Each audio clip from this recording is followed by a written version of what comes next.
Bonjour, bienvenue à ce webinaire INRS, aujourd'hui consacré à la robotique collaborative. L'objet est d'aborder plus précisément les enjeux en termes de prévention des risques professionnels liés à ces nouvelles technologies. Donc, je me présente, je suis Jean-Christophe Blaise, expert INRS en robotique collaborative. Cette présentation a été préparée en association avec Liane Violand, ergonome, Adèle Sgaillère et David Tillet, ingénieur à l'INRS. Donc, la durée de ce webinaire sera d'environ 40 minutes de présentation, puis ensuite, les 20 dernières minutes seront consacrées aux réponses aux questions que vous avez pu poser lors de votre inscription. Le sommaire de ce webinaire. Donc, dans un premier temps, nous allons aborder qu'est-ce que la robotique collaborative. Ensuite, quelles sont les attentes et les besoins des entreprises par rapport à cette robotique collaborative. Pour enfin parler des enjeux en matière de santé et de sécurité. Puis, nous aborderons les moyens de prévention des risques professionnels liés à la robotique collaborative. Enfin, nous terminerons par une prospective sur « Et demain, qu'est-ce que sera cette robotique collaborative ?» pour ensuite terminer par des questions et des réponses. Alors, qu'est-ce que la robotique collaborative? En fait, on s'aperçoit qu'il y a une terminologie très variée. On va entendre parler de cobotique, de robotique collaborative, de robots coopératifs, de cellules robotisées. On verra juste après qu'il y a tout un ensemble de définitions qui sont normalisées par rapport à la robotique. Ensuite, de notre côté, qui dit robotique collaborative, dit collaboration, coactivité, coopération. Même chose, il y a tout un ensemble de terminologie qui est utilisée, qui n'est pas forcément tout à fait stable. L'objet ici est de bien montrer qu'on est un peu dans une nébuleuse de terminologie qui restera bien sûr à affiner. Donc pour la robotique, en fait, on a une norme, la NF 10218, qui définit un robot comme étant un bras manipulateur qui est programmable, qui est destiné à des applications multiples. Ce robot doit évoluer au moins sur 3 axes et peut être fixe ou mobile. Et dans notre cas, si un robot est utilisé dans un environnement industriel, il s'appelle un robot industriel. Donc, le robot industriel, c'est vraiment le sujet aujourd'hui de ce webinaire. Donc, ce robot industriel, il est ensuite complété par tout un ensemble d'équipements, des outils, des machines, des axes. Il devient un système robot industriel. Puis ensuite, il est complété par l'ensemble des moyens de prévention qui permettent à l'application d'être sûre. Et ça devient une cellule industrielle robotisée. Alors, cette cellule industrielle robotisée, elle va avoir des applications traditionnelles, telles qu'on les connaît depuis beaucoup d'années, et de plus en plus, des applications dites collaboratives. Alors, rapidement, la robotique industrielle en France, on a un parc robotique industriel donc en 2014 qui était de 33 000 robots, avec une densité de robots par employé de 132 sur 10 000, qui tend à évoluer. Même chose, les ventes annuelles étaient de 4 200 exemplaires en 2016, avec une projection sur 2017 potentielle de plus de 4 500, 4 700. Donc, en fait, on s'aperçoit qu'on a un parc croissant et un potentiel important. Pour ce qui est de la robotique collaborative, on n'a pas forcément de chiffres, mais on sent également qu'il y a un potentiel sur ces applications collaboratives. Alors, justement, les évolutions technologiques permettent d'aller d'applications traditionnelles vers des applications collaboratives qui permettent donc plutôt de combiner des actions de l'homme et du robot. Cette collaboration homme-robot, elle va passer un peu du traditionnel où on avait un robot complètement isolé dans des espaces de travail distincts entre l'opérateur et le robot, avec finalement une proximité assez proche, c'est le cas de le dire, de l'homme et du robot, avec un espace de travail commun. Le robot isolé dans les applications traditionnelles était entouré de protections périmétriques physiques. Lorsqu'on veut pénétrer à l'intérieur de cette protection, il y a l'arrêt du robot et une coupure de l'ensemble des énergies. On va passer vers de la collaboration, donc absence de tout ou partie de ces protections, et puis un arrêt du robot potentiellement sous énergie. Alors, qui dit collaboration, dit partage de tâches entre un homme des opérateurs et un robot ou des robots, avec plutôt le robot qui sera assigné à des tâches contraignantes et répétitives, et un homme, lui, un opérateur qui sera plutôt sur des tâches nécessitant de la précision au sens de savoir-faire, minutie, toutes des choses qui, en termes de plus-value, de valeur ajoutée par rapport à l'opérateur. Alors, on l'a évoqué un peu en introduction, il y a différents types de collaboration homme-robot, tels qu'on peut les trouver, de la collaboration vraiment directe, où l'opérateur et le robot travaillent simultanément à la réalisation d'une même pièce. Une collaboration, cette fois plus indirecte, où l'opérateur et le robot travaillent bien sur une même pièce, mais ont des actions alternées sur cette pièce. Et puis, on a aussi de la collaboration en termes de partage d'espace de travail, où finalement, l'opérateur et le robot effectuent des tâches distinctes, et pour lesquelles ils peuvent être amenés à partager un certain espace de travail. Alors, quelles sont les attentes finalement des entreprises par rapport à cette robotique collaborative? Les espoirs qui sont portés, qui sont annoncés dans le cadre de l'industrie du futur, il est bien sûr d'automatiser, on l'a dit précédemment, les tâches à faible valeur ajoutée, répétitives, pénibles pour l'opérateur, et bien de recentrer cet opérateur sur des tâches à forte valeur ajoutée. Alors là, on est assez proche aussi de l'automatisation classique. Finalement, ce qu'on va voir apparaître plutôt en collaboratif, c'est cette notion de favoriser la flexibilité. Donc flexibilité au sens où l'entreprise peut répondre plus facilement à la personnalisation du produit par rapport à des besoins du client. Flexibilité en termes de, il y a des petites séries, on peut passer facilement de la fabrication d'un produit à un autre. Et finalement, cette flexibilité, elle impose une reconfigurabilité du système de production de façon plus rapide et potentiellement plus aisée. Donc ça, c'est un peu ce qui est attendu. Donc l'INRS a fait une enquête qui a été publiée récemment en 2017 sur les attentes exprimées par des entreprises volontaires qui ont bien voulu répondre à cette enquête. Donc directement, 2/3 de ces entreprises sur lesquelles on a enquêté ont exprimé un intérêt sur cette robotique collaborative, avec finalement plutôt sur des opérations, sur des activités qui sont faciliter la réalisation des opérations de maintenance. Pour ce qui est les réalisations d'opérations de maintenance, finalement, en robotique classique, elles ne sont pas si aisées que ça à faire. Faciliter la réalisation d'opérations liées au process également, à proximité du robot, tout ce qui est chargement, déchargement, prélèvement pour faire du contrôle qualité par exemple, et tout un ensemble d'opérations manuelles. Également, des attentes exprimées qui est réduire l'occupation au sol de cette fameuse cellule, de ces protections périmétriques qui permettraient des passages plus aisés, l'intégration du robot sur des lignes, sur des systèmes existants, mais également un peu de réduction des troubles musculo-squelettiques, de pallier différents problèmes techniques tels que l'appréhension de pièces, qui reste un véritable problème en termes de robotique, et même pour la robotique collaborative, ce sera un problème, ces problèmes de préhension. Une vitrine technologique, bien sûr. Et puis, dans une moindre mesure, faciliter la réalisation d'opérations de réglage et améliorer la mobilité et la réutilisation du robot. Ça, c'est un petit peu plus étonnant parce que finalement, c'était un peu ce qui est vendu en termes de flexibilité. On veut améliorer la mobilité, comment réutiliser son robot. C'est une attente qui a été exprimée, mais qui n'arrivait pas forcément dans le top 3, si je peux dire comme ça. Alors finalement, quel type de collaboration est attendu par les industriels qu'on a pu rencontrer? C'est plutôt du partage d'espace de travail, avec finalement du travail sur des pièces différentes, l'absence de tâches communes. Donc, on s'interroge un peu sur la notion de collaboration à cet endroit-là. Mais ensuite, on a bien quand même des besoins potentiels de collaboration directe, avec du travail sur une même pièce et des actions simultanées. Et enfin, la collaboration indirecte a été citée vraiment un peu plus loin, de façon lointaine. Donc, le travail sur une même pièce avec des actions alternées. Alors, on a demandé également aux entreprises qu'on a visitées, et spontanément, ils ont exprimé des limites par rapport à cette robotique collaborative. On verra un petit peu plus loin d'un point de vue technique ce que ça comporte. Dans un premier temps, les vitesses potentiellement réduites qui peuvent être incompatibles avec des temps de cycle. C'est sûr que pour de la production de grandes séries avec des temps de cycle très courts, la robotique collaborative, on le verra, implique potentiellement des vitesses plus réduites qui peuvent être incompatibles. Les distances de sécurité pour le positionnement des différents dispositifs de protection qui sont jugées trop importantes encore. Et puis également potentiellement des risques d'arrêt intempestif lorsqu'un opérateur passe à proximité, ou encore une charge admissible du robot qui pourrait être trop faible par rapport à une production attendue et potentiellement des charges lourdes.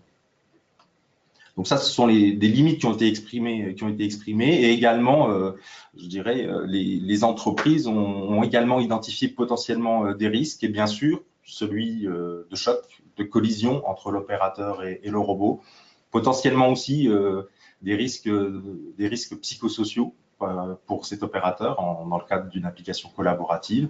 Et puis, on va retrouver des risques qui ont été identifiés, qui sont en fait des risques liés au procédé de cette entreprise, la projection, la chute de pièces, potentiellement des brûlures, des poussières, différentes substances, et puis encore également des pincements, des écrasements. Et ce qui ressort vraiment, c'est cette identification, je dirais, instantanée de ce risque de choc et de collision en termes de robotique collaborative. Donc, ce qui permet de faire le lien directement à finalement quels sont les enjeux en matière de santé et sécurité par rapport à cette robotique collaborative. Alors, pour la resituer, je vais resituer finalement la maîtrise, la gestion des risques professionnels dans le cadre d'une cellule robotisée traditionnelle. Alors, même si c'est très simpliste, finalement, l'opérateur, il est protégé par une protection, cette notion de cellule, hein, on voit bien, protégé par une protection périmétrique qui est physique, et tous les risques qui peuvent être engendrés par le robot, par les outils, par le procédé, eh bien, finalement, l'opérateur n'y est pas exposé parce qu'il y a tout un ensemble de moyens de prévention qui sont mis en œuvre et qui écartent l'opérateur de l'exposition à ces risques. Et puis, donc c'est de façon un peu simpliste, mais pour qu'un opérateur ensuite pénètre dans cette enceinte, dans cette cellule, il faut supprimer les risques, on arrête les mouvements, on arrête le procédé, et à ce moment-là, l'opérateur peut pénétrer. Alors ça, c'est bien sûr vrai pour la production, pour tout ce qui est observation, on l'a vu tout à l'heure, les entreprises attendent de favoriser des activités de maintenance, des activités d'observation du processus, où on a besoin d'avoir une continuité des mouvements. Alors, potentiellement, dans le cas d'une cellule robotisée collaborative, comment passe-t-on à la maîtrise de ces risques? On part du principe effectivement qu'on a un réel besoin de collaboration. Donc, ce besoin de collaboration, il implique quoi? Une nécessité d'interaction entre l'opérateur et le système technique. Il implique également une suppression finalement des barrières physiques pour que l'opérateur puisse aller directement proche de ce système technique. Donc, une continuité du procédé, une continuité des mouvements, et finalement, comment se protège-t-on vis-à-vis des risques qui étaient avant pris en compte par des barrières physiques? Quels sont les autres moyens qui permettent de protéger l'opérateur de ces risques-là? Alors, pour resituer, finalement, on va se concentrer un peu sur les risques liés au contact. On a des éléments mobiles du robot, de l'ensemble du système, hein, des bras du robot, de ses articulations, mais également des outils que l'on vient mettre et de la pièce qui peut être manipulée avec l'ensemble du corps humain, de la tête aux pieds. Et puis, ne pas oublier également l'environnement du poste de travail. Il peut y avoir des murs, des colonnes, des tables, des armoires, etc., où l'opérateur peut se retrouver coincé à un certain moment. Donc, ces différents éléments mobiles, cet environnement, l'opérateur et tout son corps, il y a des contacts, il y a des chocs potentiels, il y a du coincement, il y a de l'écrasement, tout un ensemble de risques, brûlures par exemple, pincements, coupures, liés plutôt aux outils bien sûr, et puis également des risques psychosociaux qui peuvent être provoqués par ces applications. Alors justement, focalisons un petit peu sur les risques psychosociaux qui peuvent être générés par l'appréhension du contact de la part de l'opérateur, par de l'augmentation de sa charge mentale lors de l'activité, potentiellement une concentration plus prolongée par rapport à l'activité classique qu'il pourrait avoir, une interrogation par rapport aux réactions que pourrait avoir le robot, donc des interprétations potentiellement erronées, et puis qui va finalement dans cette collaboration donner la cadence de travail. Il faut faire attention donc, au suivi de la cadence de travail qui pourrait être imposée par le robot. Donc tout ça, ce sont des facteurs potentiels qui généreraient du risque psychosocial, avec en plus cette notion d'acceptation de travailler avec un robot. L'opérateur va plus facilement accepter s'il voit bien une plus-value par rapport à son travail. Il lui faut un intérêt de son point de vue de travailler avec un robot. Et est-ce facile de travailler avec ce robot-là? Et on voit bien que si cette acceptation n'est pas là et si elle est plutôt tournée en obligation, alors on a une accentuation de ces risques psychosociaux. Enfin, un dernier point qui est potentiellement la mise en place de stratégies d'évitement par rapport aux différents mouvements et de surveillance, on l'a évoqué un petit peu juste au-dessus, et on s'interroge, pourrait déplacer le problème de troubles musculo-squelettiques que l'on entend résoudre avec la robotique collaborative. Finalement, est-ce que ça ne le déplacerait pas? Donc, ces risques liés au contact potentiel, on voit qu'on va les retrouver plutôt en termes de risques de choc, de risques psychosociaux. Donc, la grande interrogation, c'est comment maîtriser ces risques-là. Rapidement, je ne reviendrai pas forcément dessus, c'est que tous les autres risques liés aux outils, liés aux procédés, finalement, on va les prendre en compte avec des moyens plutôt classiques, tels qu'on a l'habitude de les prendre en compte. Et puis, se posera encore à travers les risques psychosociaux, ces problématiques d'acceptabilité en amont et d'acceptation, finalement, une fois que le robot est mis en place. Alors, quels sont les moyens de prévention par rapport à ces différents risques? Dans un premier temps, c'est incontournable. Il y a un référentiel en termes de conception de machine qui est la directive machine 2006/42/CE et sa transposition en Code du travail français. Ce qui va plutôt nous intéresser, ce sont finalement les deux parties. La première qui parle des risques liés aux éléments mobiles et la deuxième qui parle d'ergonomie par rapport à ce qu'on a pu identifier précédemment. Donc, les éléments mobiles de machine doivent être conçus et construits de manière à éviter les risques de contact. Alors, qui pourrait entraîner des accidents et, lorsque des risques subsistent, être munis de protecteurs ou dispositifs de protection. Finalement, c'est ce qu'on avait dans la robotique traditionnelle. Pour éviter les risques de contact, eh bien, il y avait tout un ensemble de protecteurs qui sont mis en place. Là, comment éviter ces risques de contact qui pourraient entraîner des accidents? On va regarder comment on peut répondre à finalement cette exigence de la directive. Dans un deuxième temps, donc l'ergonomie, on l'a vu, on en reparlera encore un petit peu après, c'est que dans les conditions prévues d'utilisation, il y a des notions de gêne, de fatigue, de contraintes physiques et psychiques, donc qui doivent être réduites au minimum compte tenu des différents principes ergonomiques qui sont énoncés dans la directive. Donc on abordera cette partie-là également. Et enfin, on a voulu remettre le principe de base de la directive, qui sont les principes d'intégration de la sécurité. Et la première, c'est qu'une machine, elle doit être conçue et construite pour être apte à assurer sa fonction et pour qu'on puisse la faire fonctionner, régler, entretenir, c'est-à-dire tout au long de son cycle de vie, sans exposer quiconque à un risque. Donc c'est une phrase très générale, mais qui finalement, tout est à l'intérieur. Et on va regarder que ce qui est important dans un premier temps également, c'est cette aptitude à assurer la fonction. Donc comment mettons tout ça en œuvre? Par une démarche globale, bien sûr, d'analyse, de réduction des risques professionnels, qui passe dans un premier temps et forcément par une analyse du besoin. C'est cette aptitude à la fonction. Pourquoi on a besoin de faire une machine? Pourquoi on a besoin de faire une application? Donc cette phase d'étude des besoins industriels et des tâches qui seront attribuées soit au robot, soit à l'opérateur est une phase primordiale pour le deuxième temps, qui est l'analyse des risques, et donc à quels risques sont exposés les opérateurs ou l'opérateur. Donc, dans cette analyse du risque, on va ensuite regarder quels sont les principes de prévention que l'on peut mettre en œuvre.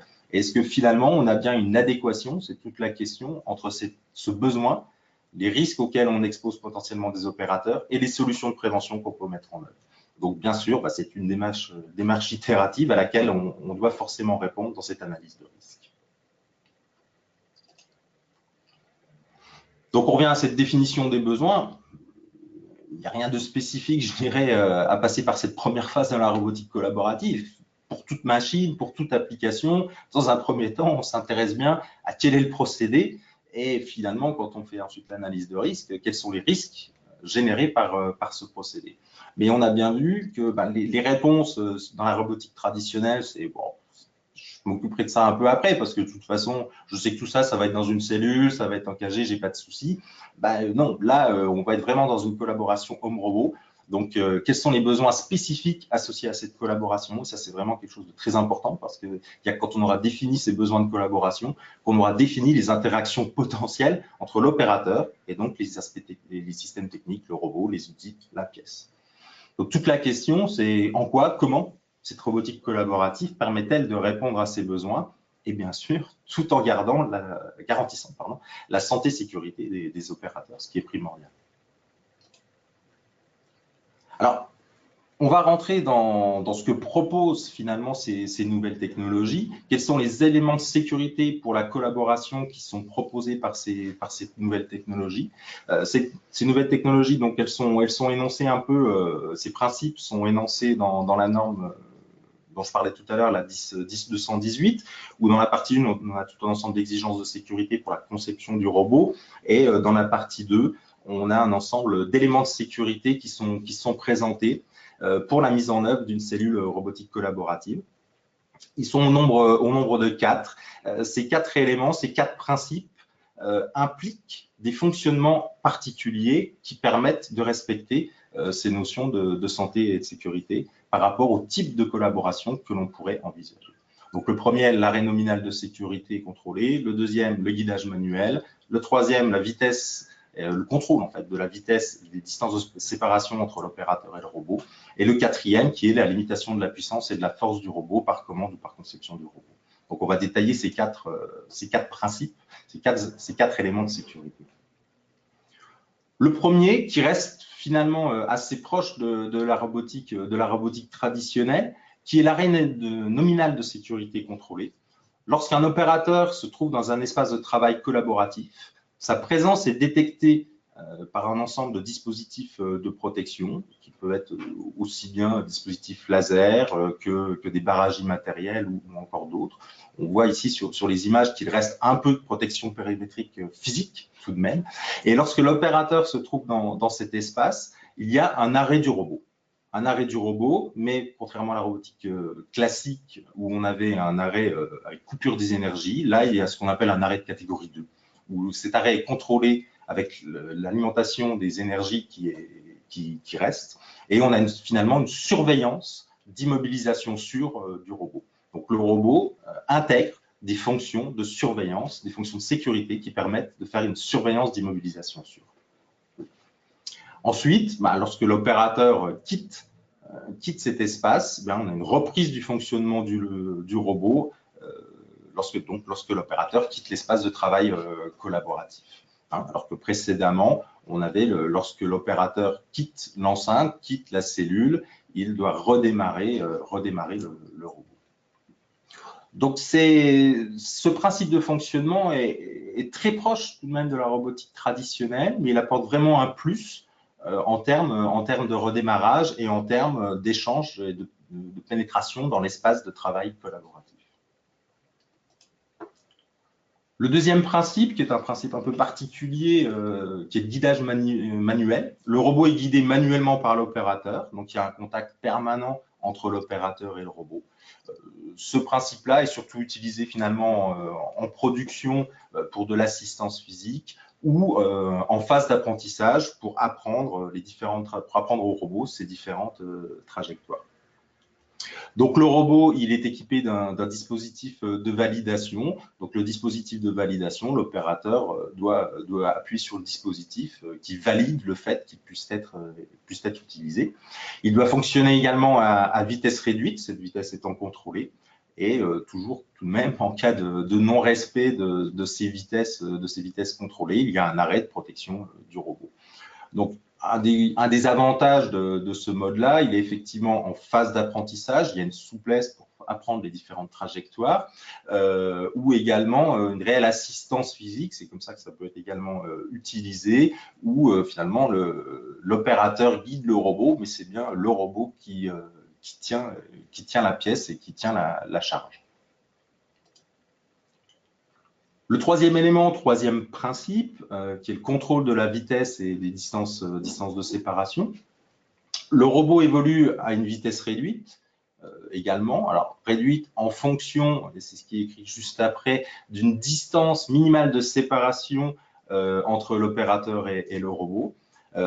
Cette distance doit être gérée de façon dynamique, donc finalement plus l'opérateur va être loin, le robot va travailler à une vitesse, je dirais, vitesse de travail classique et assez élevée, mais plus l'opérateur va se rapprocher, plus le robot va diminuer sa vitesse, voire même potentiellement changer de trajectoire de façon à ne pas rentrer, ne pas heurter, ne pas rentrer en contact avec l'opérateur. Donc ça nécessite le maintien d'une vitesse déterminée en fonction donc de la présence de l'opérateur et le maintien de cette distance de séparation entre le robot et l'opérateur. Et toujours, en cas de non-respect de ces vitesses, de ces distances, il y a un arrêt de protection du robot. Donc ça, c'est un plus également. Pour l'instant, les solutions techniques, les dispositifs de protection qui permettraient, je dirais plutôt même, de rendre effectif cet élément de sécurité sont encore en cours de développement si l'on souhaite réellement avoir des solutions techniques qui respectent la sécurité. Enfin, le quatrième, celui pour lequel finalement on rentre, je dirais réellement dans la robotique collaborative, dans la collaboration directe, c'est la limitation de la puissance et de la force du robot par conception ou par commande. Donc le robot et l'opérateur, là, sont vraiment en collaboration directe avec des contacts potentiels entre les deux. Ils travaillent vraiment sur la même pièce et sont dans une proximité très proche. Donc par contre, c'est ce qui a été dit tout à l'heure, c'est que ces contacts ne doivent pas être dangereux. Je reviens à ces notions de risque de choc, risques psychosociaux également. Il n'y a pas que l'aspect danger en termes de sécurité, il y a aussi la santé. Et le robot évolue à une vitesse réduite. Alors, il y a tout un ensemble de prescriptions, de préconisations qui sont données pour travailler finalement sur cette limitation de puissance par réduction de l'effet d'un contact potentiel, donc en travaillant bien sûr sur la masse, avec également de la suppression d'angles vifs potentiels, la mise en œuvre de matériaux plus souples qui permettraient d'avoir des contacts non dangereux. Et puis, l'autre aspect, c'est la vitesse.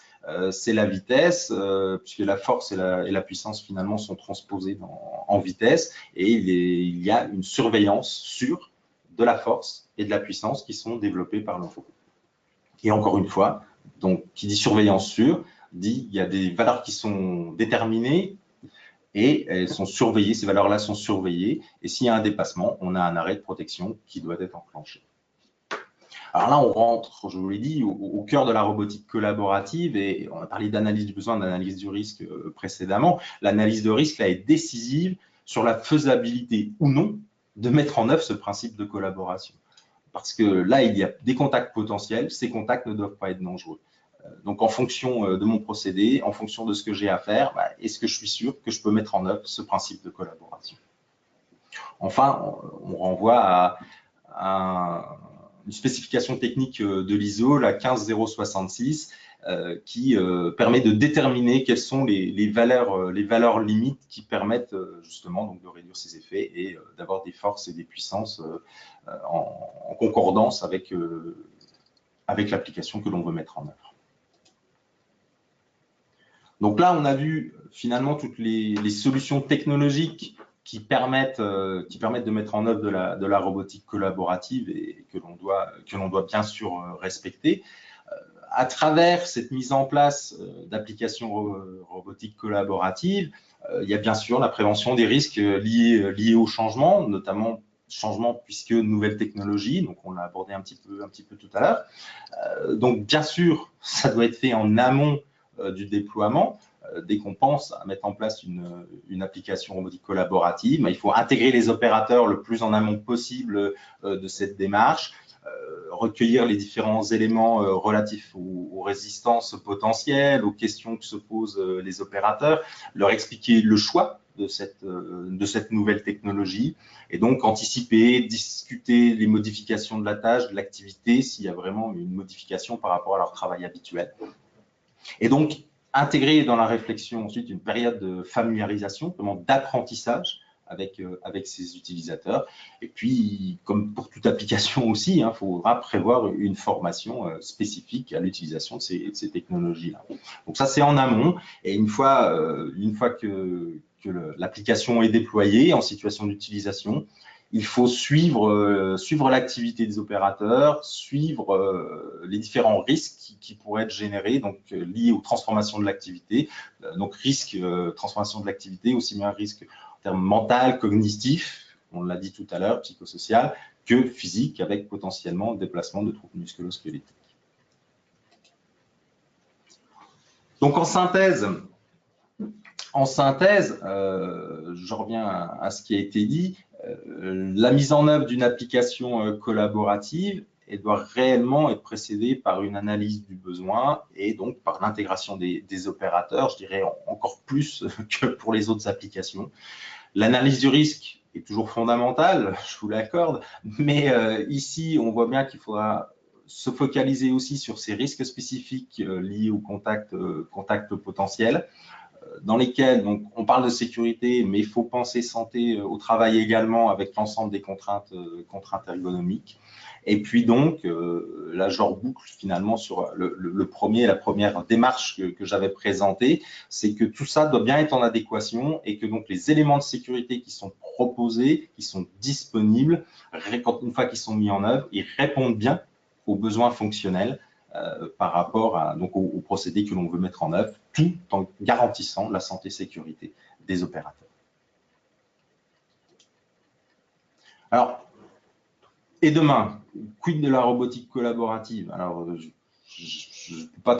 ne sais pas trop dire, puisque déjà, et actuellement, quid de la robotique collaborative? Je peux vous parler dans un premier temps, finalement, je reviens à cette terminologie au départ, les normes continuent, les gens en normalisation continuent à travailler.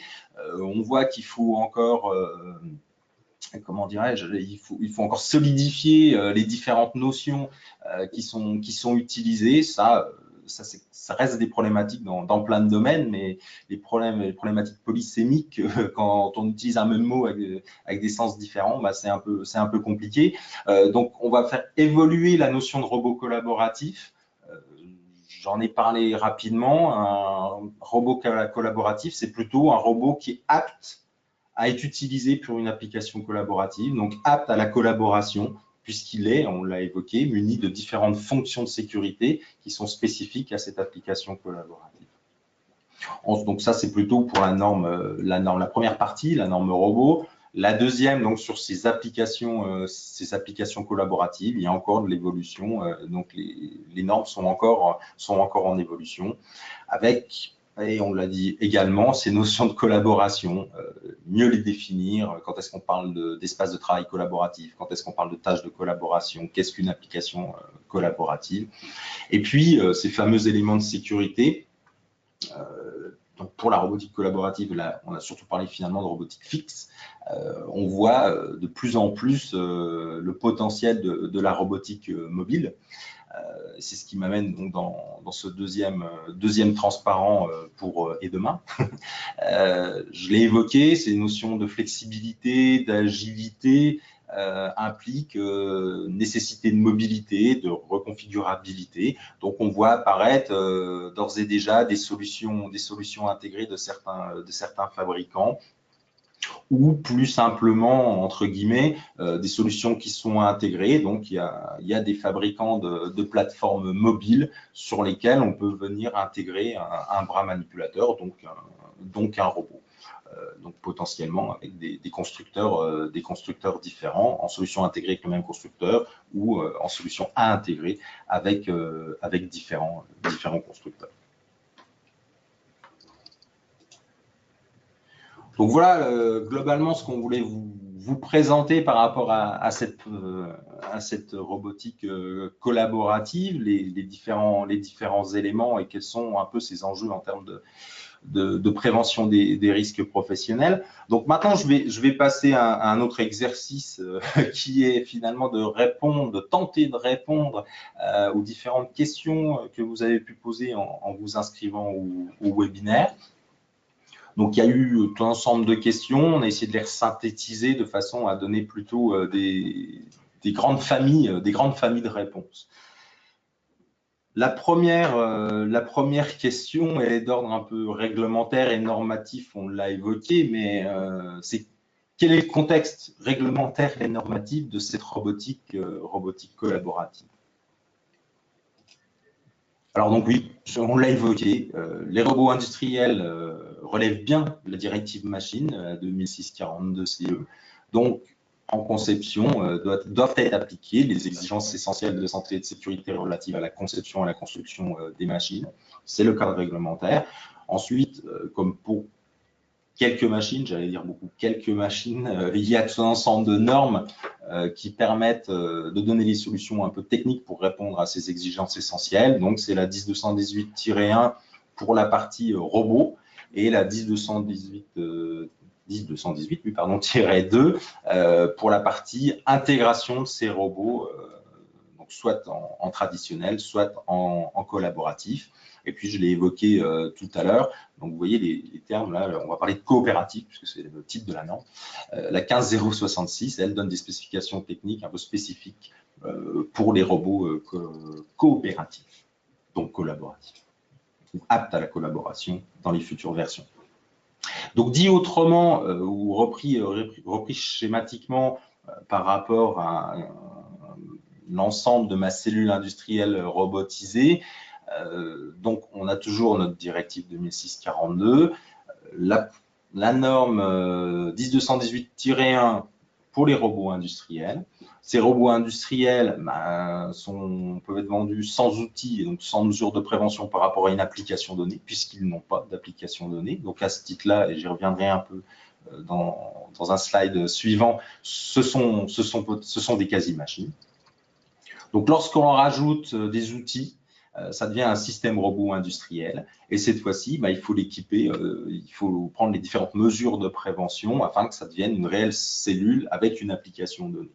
Donc, soit du traditionnel cellule non collaborative, soit de la cellule collaborative avec, on les a expliqués, on les a parcourus rapidement, les différents éléments de sécurité spécifiques à la robotique collaborative.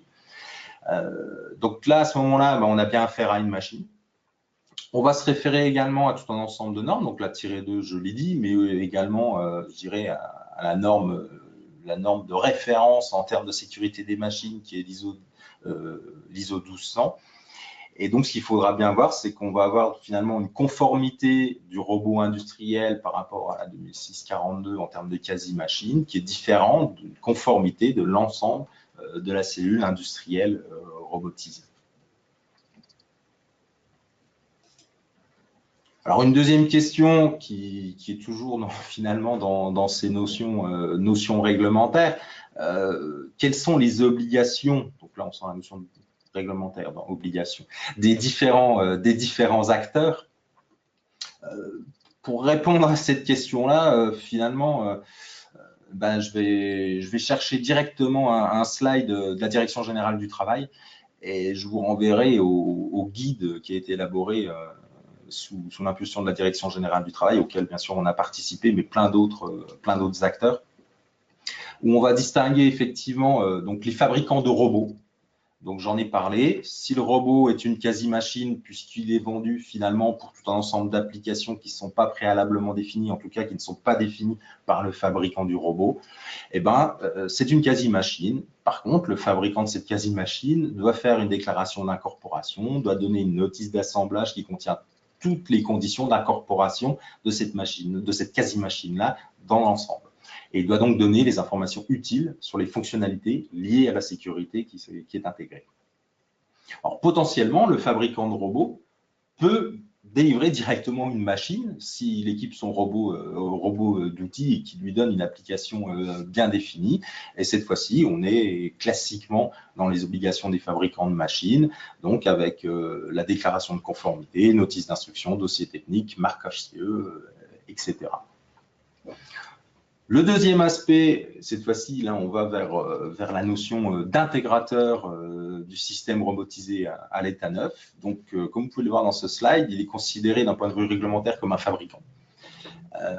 Donc, cet intégrateur va utiliser un robot et va l'intégrer dans une cellule. Donc, il ne doit pas affecter le niveau de sécurité du robot qu'il a choisi et il doit se limiter à l'emploi qui est prévu par le fabricant de ce robot en respectant les limitations et l'ensemble des informations aussi qui sont données par le fabricant.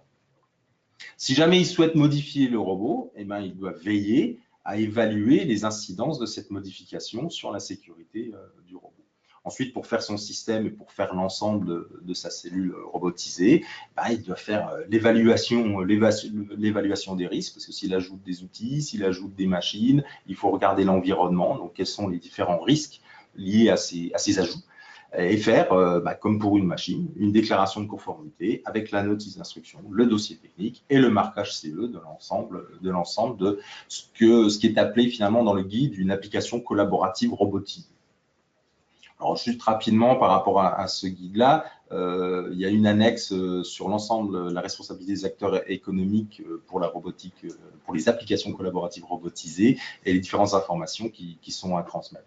Donc là, c'est un petit focus, je vous renverrai bien sûr à la fin à ce guide-là qui donne l'ensemble des informations.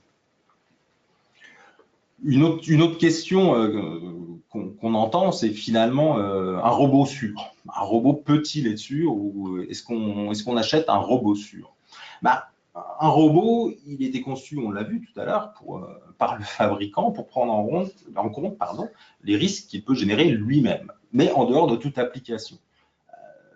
Donc, il intègre, et on l'a vu également, tout un ensemble de fonctions, maintenant des fonctions de sécurité, qui lui permettent, c'est pas du futur, mais ils permettent d'être aptes, donc qui lui permettront d'être utilisés dans une application collaborative.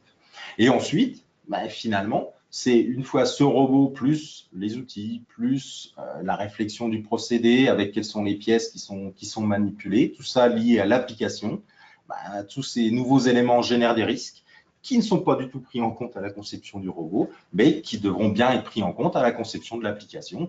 Et finalement, en robot sûr, j'aime autant parler à la fin d'application sûre. Voilà, ce webinaire est terminé. Merci d'y avoir participé.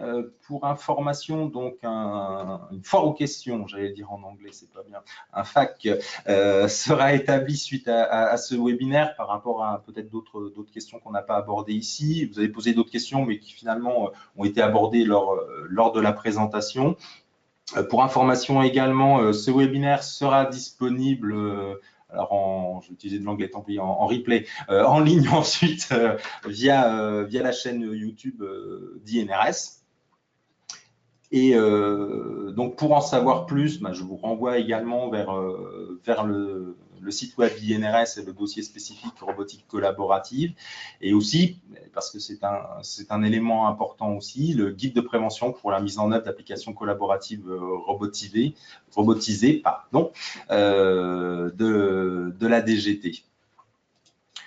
Donc, merci encore. Et donc, rendez-vous on fait signe, oui, je n'oublie pas, un webinaire le 19 juin sur les exosquelettes. Ce sera pas moi, hein, mais il y a toute une série de webinaires et le prochain est dédié aux exosquelettes. Donc, un peu dans la famille de ces notions de collaboratif. Merci beaucoup, bon appétit, parce qu'il va être l'heure peut-être, et bonne semaine, à bientôt. Au revoir.